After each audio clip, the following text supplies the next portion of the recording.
Government welfare UP. സ്കൂളിലെ കുട്ടികളുടെ ഇത്തവണത്തെയും ഒന്നാമത്തെ പാഠം എങ്ങനെ വെള്ളത്തിൽ വീഴാതെ സ്കൂളിലെത്താം എന്നതിനെക്കുറിച്ചാണ്. ഈ പാലം ഇങ്ങനെ കിടക്കാൻ തുടങ്ങിയിട്ട് കാലം കുറേയായി. പാലം നന്നാക്കാത്തതിനെ തുടർന്ന് പകുതിയോളം കുട്ടികൾ TC വാങ്ങി മറ്റ് സ്കൂളുകളിലേക്ക് ഇതിനോടകം പോയി കഴിഞ്ഞു. ഒരു 5-6 വർഷം കൂടുമ്പോൾ അതിൻ്റെ റിപ്പയറിംഗ് ഒക്കെ നാട്ടുകാർ മുൻകൈയെടുത്ത് നടത്തിക്കൊണ്ടിരുന്നത്. പക്ഷേ ഈ കഴിഞ്ഞ കുറച്ച് കാലഘട്ടങ്ങളായിട്ട് ആരും തന്നെ ആ പാലം റിപ്പയർ ചെയ്യാനുള്ള ഒരു ശ്രമങ്ങളൊന്നും നടത്തിയിട്ടില്ല. അത് ഉപയോഗിച്ചുകൊണ്ട് ആൾക്കാരിങ്ങനെ ഉപയോഗിക്കുന്നുണ്ട്. ഇതെല്ലാം കഴിഞ്ഞ് ഇപ്പം വളരെ ശോചനീയമായ ഒരു അവസ്ഥയിലോട്ടായി. കഴിഞ്ഞ കുറച്ച് കാലഘട്ടങ്ങളായിട്ട് 28 വിദ്യാർത്ഥികളെ അവിടെ ഉള്ളൂ. ആ 28 വിദ്യാർത്ഥികളിൽ 10 വിദ്യാർത്ഥികൾ അവിടുന്ന് മാറുന്ന സാഹചര്യങ്ങൾ വരുവാണെങ്കിൽ തീർച്ചയായിട്ടും പിന്നെ ആ സ്കൂൾ മുമ്പോട്ട് കൊണ്ടുപോകാൻ പറ്റുന്ന സാഹചര്യങ്ങളില്ല. ഓളോക്കരി ഭാഗത്തു നിന്നുള്ള കുട്ടികളാണ് ഈ പാലത്തിലൂടെ സ്കൂളിലെത്തുന്നത്. കഴിഞ്ഞ മാർച്ചിൽ LKG വിദ്യാർത്ഥിയായ ആരുഷ് പാലത്തിൽ നിന്ന് വെള്ളത്തിലേക്ക് വീണിരുന്നു.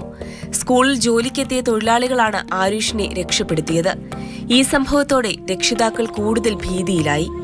നിലവിൽ 27 കുട്ടികളാണ് ഈ സ്കൂളിലുള്ളത്. പാലത്തിന്റെ പേരിൽ 10 കുട്ടികൾ കൂടെ പോയാൽ സ്കൂൾ അടച്ചുപൂട്ടേണ്ടതായി വരും. ചുരുക്കി പറഞ്ഞാൽ ഒരു പാലം കാരണം ഒരു സ്കൂളിന് പൂട്ടു വീഴുന്നു. മാതൃഭൂമി ന്യൂസ്, കോട്ടയം.